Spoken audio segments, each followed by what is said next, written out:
प्राचीन समय की बात है। एक समुद्र के किनारे एक गुरु अपना आश्रम बनाकर रहा करते थे। हजारों शिष्य उनसे ज्ञान ग्रहण करने के लिए दूर दूर से उनके पास आकर रहते थे। गुरु का ज्ञान देने का तरीका भी बड़ा ही अनूठा था। शुरुआत में वो अपने शिष्यों को उपदेशों के माध्यम से ज्ञान देते थे। उसके बाद वो अपने शिष्यों को उस ज्ञान का अनुसरण करने के लिए कहते थे, उस ज्ञान को अपने व्यवहारिक जीवन में उतारने को कहते थे।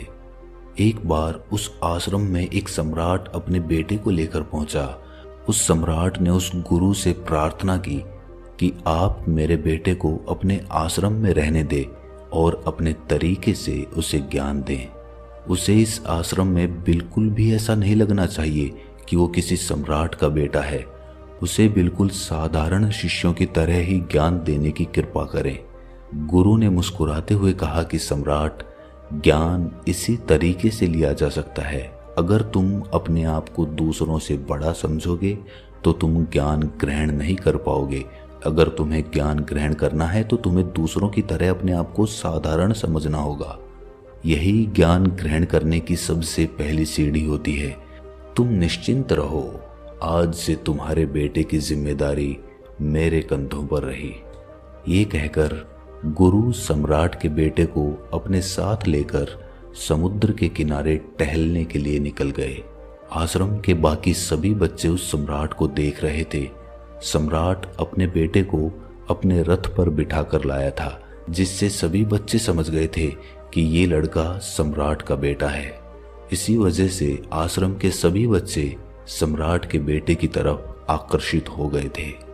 जब गुरु सम्राट के बेटे को लेकर समुद्र पर टहल रहे थे तो सम्राट का बेटा अचानक फूट फूट कर रोने लगा, क्योंकि अभी वो सिर्फ 12 वर्ष का था और 12 वर्ष की आयु में उसके पिता उसे अपने से दूर छोड़कर चले गए थे। ये सदमा वो बच्चा सहन नहीं कर पा रहा था।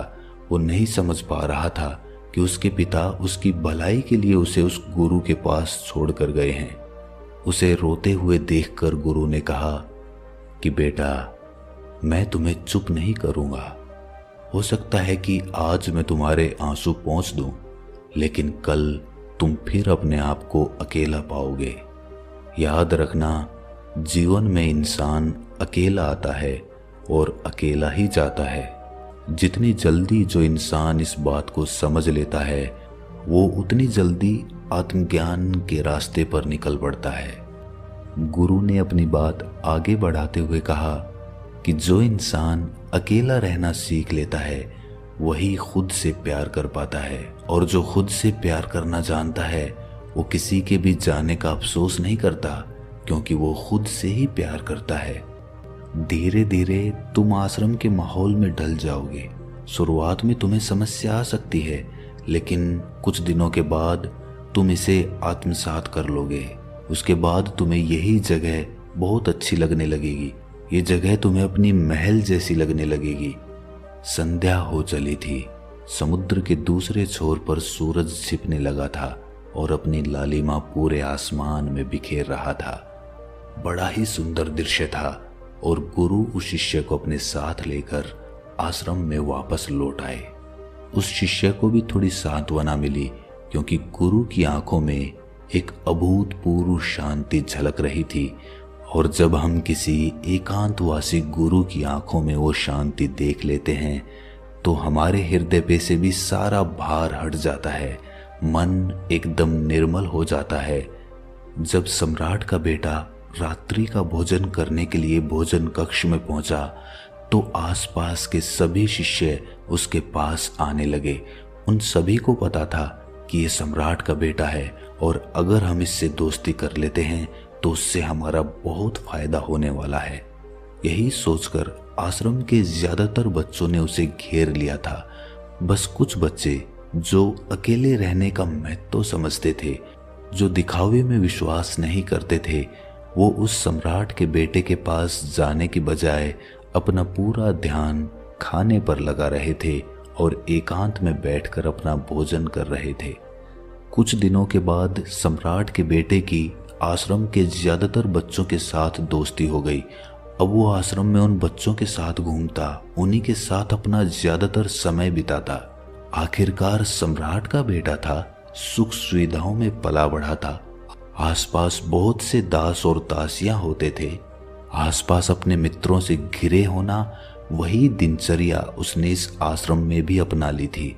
ऐसा नहीं था कि गुरु को ये सब पता नहीं था, पर गुरु उसे अलग तरीके से ज्ञान देना चाहते थे। बच्चों को ज्ञान आप उपदेश देकर नहीं दे सकते, उन्हें साक्षात्कार कराना पड़ता है। उसके बाद उन्हें वो बात समझ आती है जो आप समझाना चाहते हैं। गुरु को ये बात पता थी कि अगर मैं इसे बोलकर बताऊंगा तो ये कभी समझ नहीं पाएगा। मुझे इसे दिखाना पड़ेगा, इसे एहसास कराना पड़ेगा कि अकेले रहने से ही तुम अपनी शक्तियों को जान पाओगे। ये सीख देने के लिए गुरु एक दिन उस शिष्य को अपने साथ एक पहाड़ी की चोटी पर ले गए। पहाड़ी पर पहुंचकर गुरु ने उस शिष्य से कहा कि अब तुम्हारा ज्ञान पूरा हो चुका है, बस एक आखिरी रात तुम्हें यहाँ पर बितानी होगी। उसके बाद अगले दिन शाम को मैं तुम्हारे राजमहल में तुमको पहुंचा दूंगा।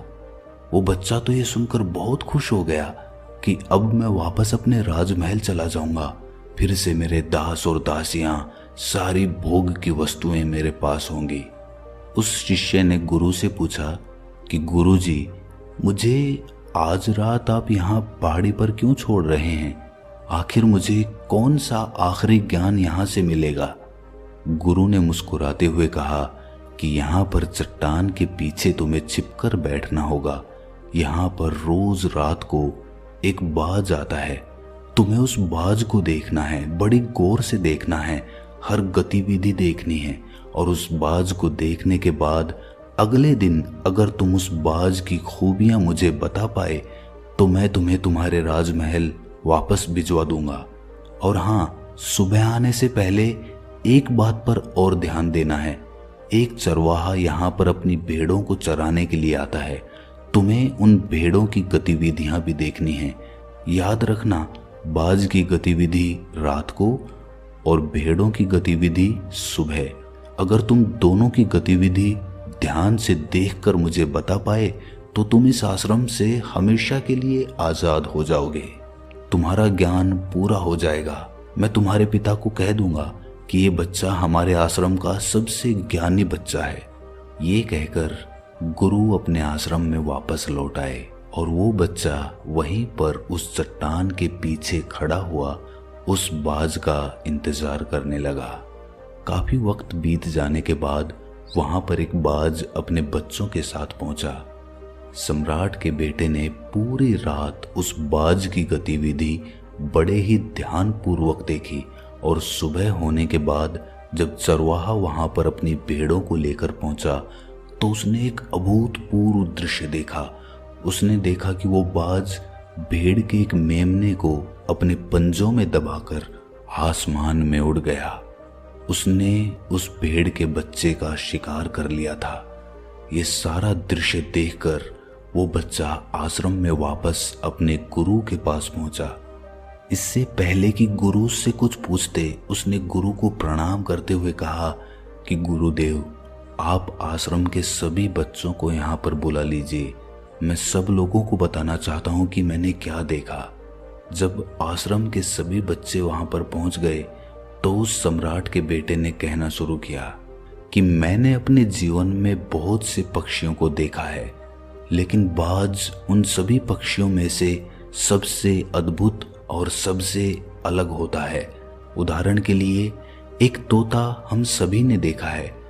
तोता बोलता तो बहुत है लेकिन कभी ऊंचा नहीं उड़ पाता, लेकिन एक बाज जो कि हर समय शांत रहता है, वो आकाश को भी छू सकता है।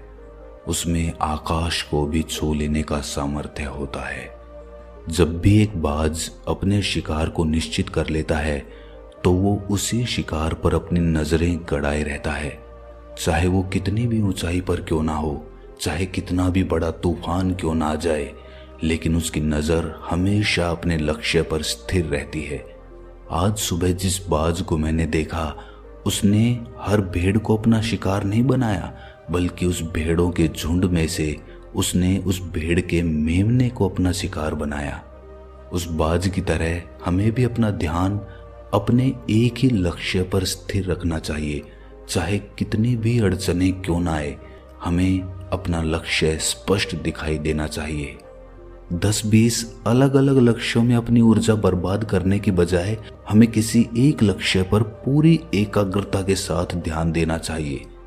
तीसरी बात जो मैंने उस बाज से सीखी और जो हम सभी को सीखनी चाहिए वो ये है कि बाज कभी भी दूसरे पक्षी के साथ नहीं उड़ता, वो हमेशा आकाश में अकेला उड़ता है। इससे हमें ये सीख लेनी चाहिए कि हमें कभी भी छोटी सोच वाले लोगों के साथ नहीं रहना चाहिए।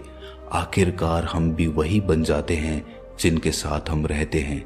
इसीलिए या तो बड़ी सोच वालों के साथ रहो या फिर अकेले रहो, क्योंकि जब हम अकेले रहते हैं तभी हम खुद की ताकत और खुद की कमजोरियों को जान पाते हैं। कमजोरियों को जानकर उनको दूर कर सकते हैं और अपनी ताकत को जानकर उसका सही इस्तेमाल कर सकते हैं। लेकिन वो तभी संभव होगा जब हम अकेले रहना सीखेंगे। चौथी सीख जो हमें एक बाज से लेनी चाहिए कि एक बाज हमेशा अपनी सीमाओं से ऊपर उठकर उड़ता है। जब तूफान आता है तो हर एक पक्षी अपने घोंसले की तरफ भागता है, खुद को छुपाने की जगह ढूंढता है, लेकिन बाज ऐसा कुछ भी नहीं करता। वो खुद की सीमाओं को तोड़कर बादलों से भी ऊपर उड़ने का प्रयास करता है। हवाएं उसे थपेड़े मारती हैं, पंख उसके भारी हो जाते हैं, पानी और धूल की वजह से उसे कुछ दिखाई नहीं देता, लेकिन वो फिर भी आसमान की तरफ उड़ता रहता है और अंततः बादलों से भी ऊपर निकल जाता है और वहां तब तक उड़ता रहता है जब तक मौसम ठीक नहीं हो जाता। अपनी सीमाओं को सिर्फ इसीलिए तोड़ पाता है क्योंकि वो समस्या के आने पर उससे घबराता नहीं है, उससे डरकर बचने का प्रयास नहीं करता, बल्कि एक सकारात्मक नजरिए के साथ उसका सामना करता है। जीवन में चाहे कितनी भी अड़चनें क्यों ना आए, हमें उन अड़चनों से लड़ना चाहिए, ना कि उनसे डरकर कहीं छिपकर बैठना चाहिए। बहादुर तो वो लोग होते हैं जो तूफानों से टकरा जाते हैं, कायर तो अपने घर में, अपने घोंसले में अपनी जगह ढूंढकर बैठ जाते हैं। पांचवी बात जो हमें एक बाज से सीखनी चाहिए कि बाज कभी भी अपने घोंसले में घास के कोमल तिनके नहीं रखता। जो तिनके कोमल होते जाते हैं वो उन्हें निकाल कर फेंकता रहता है। उसी तरह चाहे कितनी भी आरामदायक जिंदगी आपको मिली हो, लेकिन उस आराम से ऊपर उठकर अपने आलस्य को तोड़कर जीवन में मेहनत करते रहना चाहिए, जीवन में पसीना बहाना चाहिए, शारीरिक मेहनत करनी चाहिए। अपने घोंसले से कोमल तिनके उठाकर फेंक दो और आज ही अपने आलस्य को तोड़कर निकल पड़ो। हर दिन अपने आप को चुनौतियां दो, हर दिन मुश्किलों से लड़ो, क्योंकि वही मुश्किलें तुम्हें मजबूत बनाएंगी। जंगल के राजा शेर को भी झुंड बनाकर शिकार करते हुए देखा जा सकता है, लेकिन बाज हमेशा अकेला शिकार करता है, क्योंकि वो जानता है कि भीड़ हौसला तो देती है मगर साहस छीन लेती है। आदमी को हमेशा अकेले ही आगे बढ़ना होता है। यही कारण होता है कि वो जल, थल और नभ सभी जगहों पर अपने शिकार का परचम लहरा सकता है। बाज की उम्र लगभग 70 साल की होती है, लेकिन 40 साल में ही उसका शरीर बूढ़ा हो जाता है। नाखून उसके पैरों में धंसने लगते हैं, पंख उसके शरीर में चिपक जाते हैं, उसकी चोंच मुड़ जाती है, उसका शरीर भारी हो जाता है। ऐसी स्थिति में शिकार करना तो क्या, उड़ने की भी हालत नहीं रहती उसकी। ऐसे में उसके पास सिर्फ 2 विकल्प होते हैं। पहला, या तो वो खुद की इस अवस्था को स्वीकार कर ले और भूखा प्यासा मर जाए या किसी दूसरे जानवर का शिकार बन जाए, और दूसरा विकल्प ये होता है कि वो 6 महीने एक बहुत ही दर्दनाक प्रक्रिया से गुजरे और खुद को फिर से पहले जैसा मजबूत बना ले। लेकिन बाज तो बाज है, वो दूसरा विकल्प चुनता है। इसके लिए वो खुद को एक बहुत ही ऊंचे पहाड़ पर ले जाता है, जहां वो पहले अपनी चोंच से अपने सारे पंख खींच खींच कर उखाड़ देता है और फिर चट्टान पर पैर मार मार कर अपने पंजे तोड़ देता है। उसके बाद उसी चट्टान पर अपनी चोंच को पटक पटक कर तोड़ देता है और इस लहूलुहान अवस्था में खुद को दूसरे जानवरों से छुपाता फिरता है। अगले 6 महीने तक वो इसी दर्दनाक प्रक्रिया से गुजरता है और इंतजार करता है नई चोंच, नए पंख और नए पंजों का। तब फिर वो अपनी नई जिंदगी शुरू करता है और निकल पड़ता है अपने शिकार पर और अगले 30 सालों तक फिर से राज करता है। इसीलिए समय आने पर हमें भी अपनी पुरानी आदतों को छोड़ना पड़ता है और कुछ नया सीखना पड़ता है। समय के साथ बदलना पड़ता है, अपने आप को तैयार करना पड़ता है, वरना हमारा भी शिकार हो सकता है, हम भी पीछे रह सकते हैं। इसके बाद सम्राट के बेटे ने भेड़ों की विशेषता बताते हुए कहा कि भेड़ हमेशा झुंड में चलती है। उन्हें झुंड में एक साथ चलने से हिम्मत मिलती है, लेकिन जैसे ही उन पर शिकार होता है वैसे ही वो भीड़ तितर बितर हो जाती है और उस पूरी भीड़ में से एक भी भेड़ अपने साथी की मदद करने के लिए वापस नहीं लौटती। इससे हमें ये सीख मिलती है कि हमारे साथ कितने भी लोग खड़े हों, किसी पर भी यकीन नहीं करना। यकीन करना तो खुद पर करना, क्योंकि बुरा समय आने पर वो भीड़ कब तितर बितर हो जाएगी आपको पता ही नहीं चलेगा। गुरु को प्रणाम करते हुए सम्राट के बेटे ने अपने गुरु से कहा कि गुरुदेव, अगर मुझसे कोई सीख रह गई हो तो कृपा करके आप बताने की कृपा करें। गुरु ने सभी बच्चों को संबोधित करते हुए कहा कि ये सभी बातें जो अभी इस बच्चे ने बताई है सब सही है, लेकिन ये सारी खूबियां आप लोगों में तभी पैदा हो पाएगी जब आप अकेले रहने का अभ्यास करेंगे। आपने देखा होगा कि बाज कभी भी किसी दूसरे पक्षी के साथ नहीं रहता, ना ही किसी के साथ अपनी जोड़ी बनाता। वो आसमान में अकेला उड़ता है और अकेला उड़ने की वजह से वो अपनी ताकत और अपनी कमजोरियों को जान पाता है। इसके बाद गुरु ने अपनी बात खत्म करते हुए कहा कि मैं आज रात इस सम्राट के बेटे को इसके राजमहल में छोड़ने के लिए जा रहा हूँ, क्योंकि इसकी सीख यहाँ पर पूरी हो गई है। और ये कहकर गुरु उस सम्राट के बेटे का हाथ पकड़कर राजमहल की तरफ रवाना हो गए और बाकी के सभी बच्चे उन्हें पीछे से जाते हुए देखते रहे। तो दोस्तों, कैसी लगी ये कहानी आपको? कमेंट सेक्शन में ज़रूर बताना, और अच्छी लगी हो तो इस चैनल को सब्सक्राइब करके नोटिफिकेशन बेल को ज़रूर प्रेस कर देना। तो मिलते हैं अगली कहानी में, तब तक के लिए अपना ख्याल रखें।